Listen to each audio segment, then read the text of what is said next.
So we're quite happy with our little bathroom upgrade, but one thing we are now missing is an extractor fan, which used to be here where the hole in the ceiling was that I patched over. But having an extractor fan here in the corner is really a bit pointless, because what's going to happen is air's going to come in around the door frame, but then it's going to essentially just get sucked straight back out the extractor fan again, and it's not going to circulate around the bathroom space properly. So my plan is to put an extractor fan here in this corner, and then even once we remove this and put the shower in here, this is still a good position because moisture coming out of the shower will be sucked into the extractor, and we're a good way away from the door, so the air will circulate around a bit better and take out any of the moisture. So I went online and I did a bit of searching around, and I settled on this extractor fan by a company called Blauberg. It's very quiet, the reviews are generally good, and it wasn't too expensive either, so I think this was a good kind of compromise for us. Right, so as I mentioned, the plan is to install the extractor here. So what I'm going to do is just get an approximate position. So about there.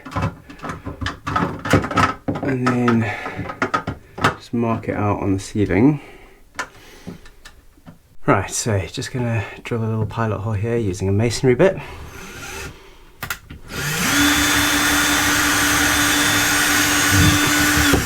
Oh, that's good, so there's no joists there. So now what we can do is stick something up through there and have a look at where it comes out in the ceiling. Right, so it's a little dark, but you can see that's where my little drill bits come through the ceiling there. So that's actually a good position, it's not near any joists. There's plenty of space around it for me to make a proper 100mm hole. So I think my route is going to be to come along the ceiling here and then up this strut, and up here there is already a vent in the ceiling. You can see it there, so I can just basically attach into that, which will make life quite easy. We have this old TV aerial here which is not in use. In fact, it's not even pointing in the right direction, so I might just take that out at the same time, because really we have no use for terrestrial aerials in this house. We stream everything on the internet, and if we ever did in the future, I could always put it back up again at that point.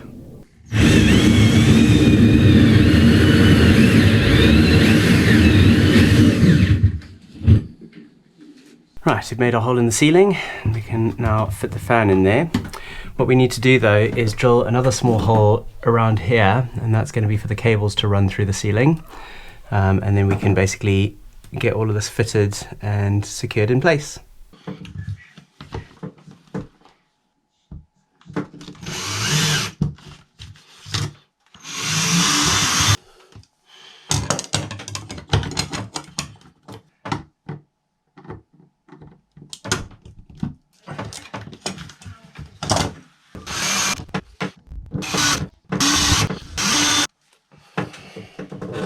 So to fix this into the ceiling, I'm going to use these plasterboard screws. These get a bit of a bad rep, but actually if you install them properly and you don't abuse them, they can actually hold a fair amount of weight. And considering that at some point this whole ceiling is going to have to come out and be replaced anyway, I'm not really too bothered about making sure that the fixings are forever fixings, if you know what I mean. But plasterboard fixings, I call them plasterboard worms, that's what we used to call them on site, but I think they're just called plasterboard screws. They do have a tendency to pull out of the plasterboard, but that's usually if they haven't been installed right in the first place. So I'll give you a quick guide as to how I normally do it. So the first thing is to make sure that before you put one into the ceiling, you drill a pilot hole first. The best way to drill a pilot hole in plasterboard is to use a masonry bit, and the reason is that it has a blunt end, so it doesn't damage the plasterboard too much when it goes in. And the other thing is that if there happen to be any cables or pipes or anything hidden behind the plasterboard, this is much less likely to damage that. Once you've drilled your pilot holes, you can then insert your plasterboard screws. You should always use a manual screwdriver for this. Never try and do this with an electric screwdriver or a drill, because the force will definitely damage the plasterboard. You just want to go nice and slow like this, and when you get up to the level of the plasterboard, you want to just make sure that it's hand tight but not overly tight. because it's quite easy to strip these. And once they're stripped, that's how they end up pulling out of the ceiling, because what happens is all of the plasterboard around here gets weakened, and that's what actually pulls out. It's not the actual fixing itself, it's all the plasterboard around it. So if you make sure that that plasterboard stays intact when you put this in, this will hold quite a lot of weight. I mean, it wouldn't hold like a heavy bookshelf or something like that, but it would certainly hold something like this extractor fan. Okay, so now I've got all 4 of these in, I'm going to attach the fan in place. The other thing which is important when you're using these plasterboard screws is not to over tighten the fitting screw when you're attaching whatever it is that you're attaching, because that will also just cause the plasterboard screw to turn, and that will damage the actual plasterboard. As long as you don't do that, this is pretty solid. I mean, that's not going anywhere. It's a bit difficult to get this straight on this wall because the ceiling is actually bowed. So I've got it as straight as I can. I think it'll look all right. Okay, so I've cleared back all of the insulation, and there you can see our extractor fan. And what we need to do now is connect it with the lighting ring, which is there. And we're also going to run a second cable which is going to go to the switch feed, and that's what's going to tell the extractor fan to turn on when you turn on the light. Unfortunately, the cabling along here is pretty tight. There isn't a lot of spare cable to work with, but it should be just about enough for me to do what I need to do. So normally the way you would wire up an extractor fan with a switch feed like this is you would use 3-core cable, and then you could use the additional core for the switch feed. Unfortunately, I don't have any 3-core cables, so I'm going to use twin and earth, and I'm going to run 2 dual cables side by side. But what I'm going to do to compensate is I'm going to label them so that it is quite easy to see which one is which and what they're for. And I'll do the same on the other end as well, so that if anybody takes off the light fitting, they can easily see what the different cables are actually for. The other advantage of doing it this way is that you can have the correct color cables for all 3 feeds. So in the main power, you've got your live, your neutral, and your earth. And then in the second cable, which is the switch feed, you've still got your live cable marked correctly with the correct color brown. So as long as everything's labeled up correctly, I don't see any reason why it's any less safe to do it this way. Obviously it uses a bit more cable, which is not as efficient, but as long as you do a tidy job and you make it easy for anybody who is accessing this in the future, then it shouldn't really be any less safe this way. Right, so we've now connected the extractor fan to the lighting ring and to the light switch feed. Essentially what we have here is we have this feed, which is coming from the light switch, and then this feed, which is connected to the lighting ring.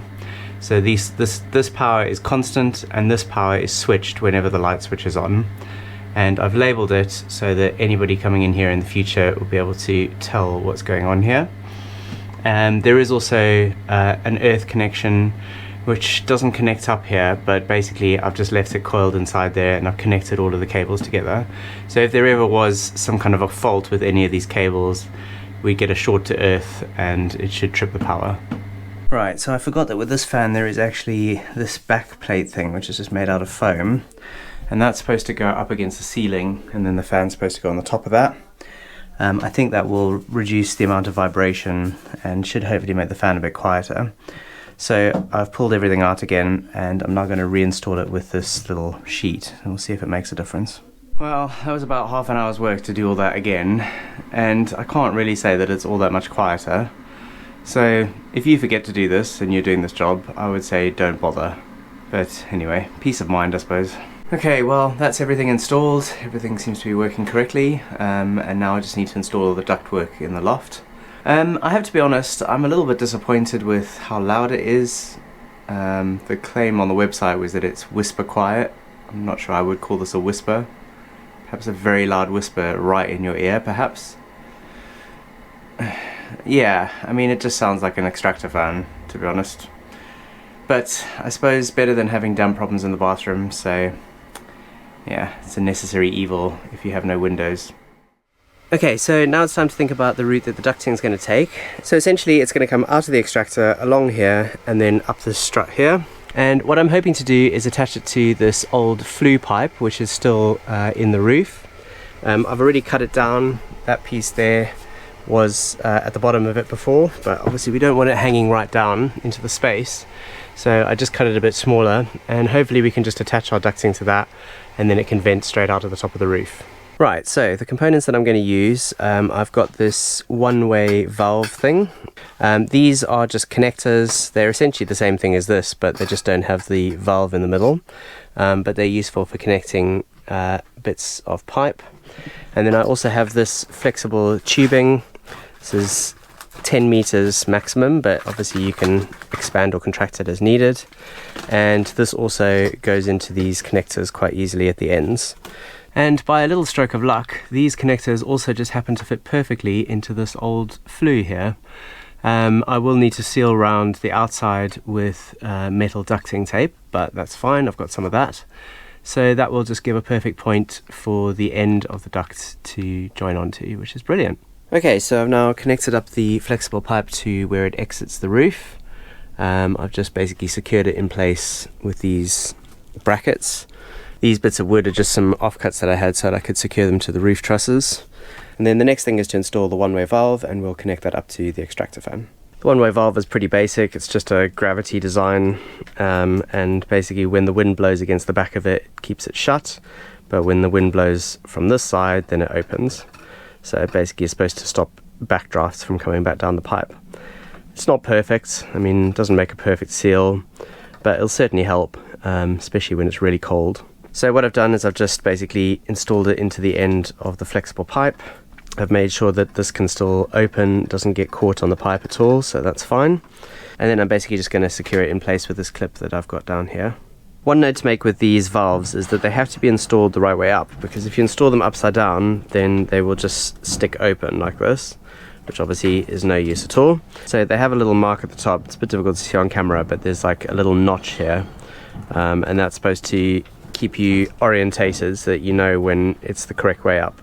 So one slightly annoying thing with this Blauberg fan that they don't mention on the website, this is supposed to be a 100mm fitting, but in actual fact it's not. It actually goes inside a 100mm pipe. So if you have, this is regular 100mm PVC pipe, and you'll see, I'll just get out the light, you'll see that actually this pipe fits over the top of it. So the actual diameter of the fan is probably like 97 or something like that. So you might expect that a 100mm fan would work with these 100mm connector fittings, which they also sell on the same website. But in actual fact, they don't. As you can see, these don't fit together. And the reason is that these are also designed to fit inside a 100mm PVC pipe, same as this. So if you're going to connect this to any sort of other type of pipe, what you need to do is use 100mm pipe as the connector itself. So here's the termination of my flexible pipe, and you can see what I've done here is I've just cut off a piece of 100mm PVC, and then I've taped the flexible pipe to the outside of it. Luckily this 100mm pipe is able to expand a little bit, so it'll actually go over the top of 100mm PVC pipe. So this is a nice solid connector now that I can use to connect onto the end of the fan. Okay, so I've done a similar thing on the other end of this pipe here, and that will connect up to this one-way valve that I installed earlier. So you can see that when these pipes are connected up, there's going to be this little U-bend of pipe here. And the reason I've done that is to allow a place for condensation to gather if it comes back down the pipe, without being able to run back down into the fan where it could eventually damage the motor. If we were a bigger household and we were using the bathroom constantly, lots of showers going on, this solution probably wouldn't be good enough, because there'd be quite a lot of condensation in here and quite likely there wouldn't be enough time for it to evaporate out. I think for our usage this should be okay, but one of the reasons that I've done a connection here that can be disconnected is so that I can come up here every now and again and just check on this. And if I see that water is pooling up in the bottom of here, then I might have to think of a different solution. But I think this will do for now, because we only really use the shower once a day. So I think that will allow enough time for any moisture that is in the pipe to evaporate away. Okay, so everything is now connected up. This goes all the way up and out of the roof at the top there. This is all connected. That's all firmly connected to the back of the extractor fan. So I think this is pretty much job done. I'm just going to go down now and take a listen to the fan and just make sure that it sounds and looks like it's still extracting properly. Well, that's not good.